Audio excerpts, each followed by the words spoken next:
Hello, everyone. Welcome back to Screenwork Entertainment. And today I'll be talking about Claymore Volume 15. I enjoyed this volume. We get to see Miria and the crew take down the Formula Number 2 awakened being, known as Bloody Agatha, with ease. We get some badass shots, and we finally get to see Rocky. So, let's get into this volume.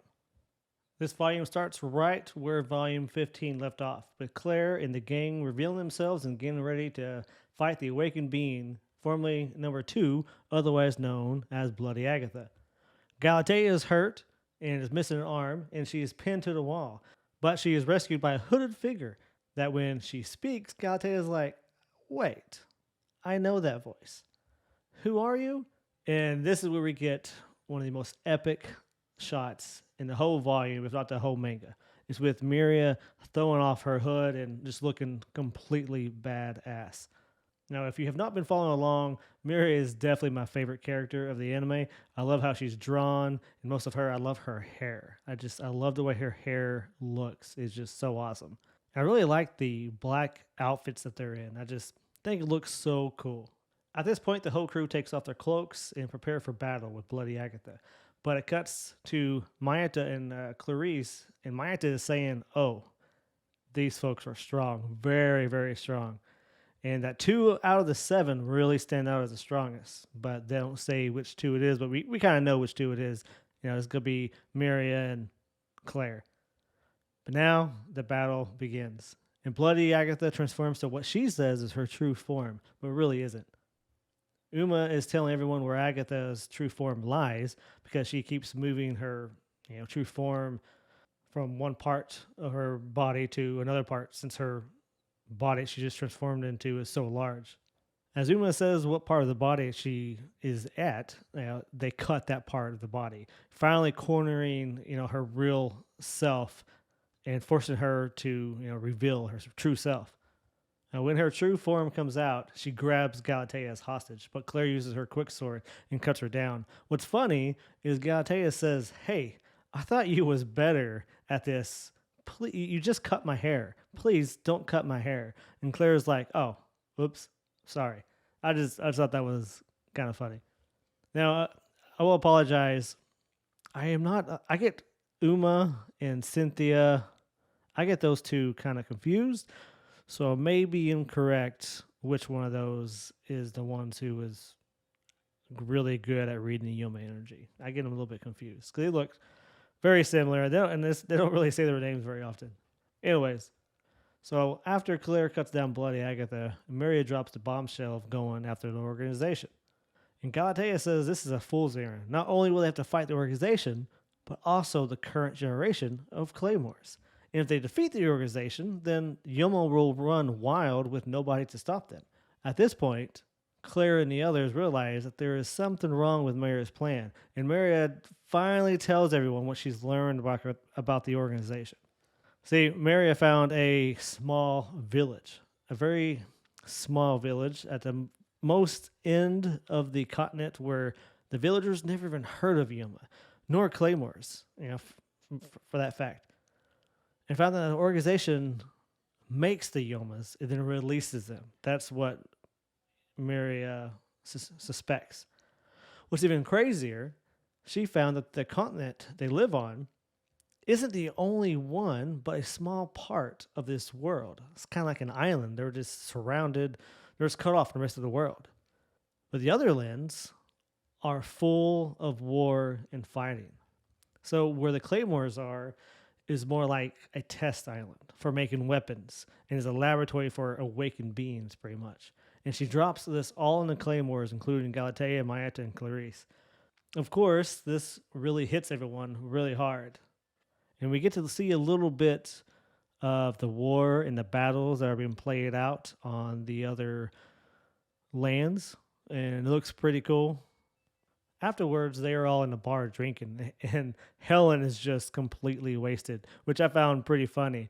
But it turns out a claymore can drink and not get drunk. It's up to them. They can let the alcohol enter their bloodstream or not. It's their choice. So Claire asks Sid and Gawk, if they've seen Rocky. And what do you know it? Yep, they sure have. Turns out he came to the town looking for Claire, and he had a little girl with him. And what do you know? We cut to Rocky back at his hometown, the original town where this all started. Rocky returns home looking for Claire and finds the town is in shambles, and another Yoma is feeding on the people.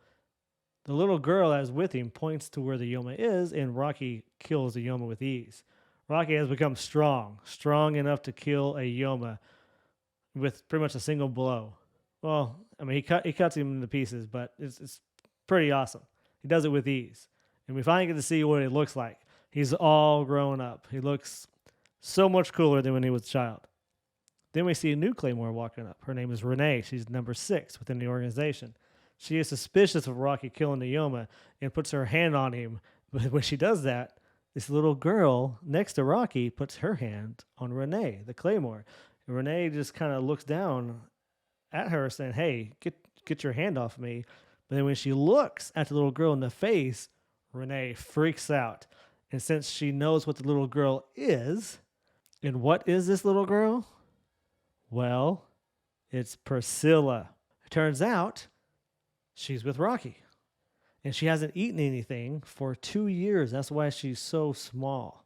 And she's just been following along with Rocky while Rocky's looking for Claire.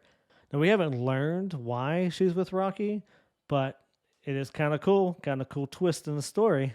After Renee leaves, she is pursued by an awakened being that we learn later is Rifle of the West. Rifle captures Renee, takes off her legs, one of her arms, looks pretty rough, and she's wanting to use Renee's abilities to read Yoma. After the battle with Easily and Lucia, Raffaella killed her sister, Lucia, which is the last volume. And whenever she killed her, they merged life forces. And now Rifle has the creature and is trying to wake it. This is why she captured Renee, due to her expert in reading Yoma energy. After this, we cut back to Miria and the group, and she gives Claire and the others orders to go and, tie up their loose ends.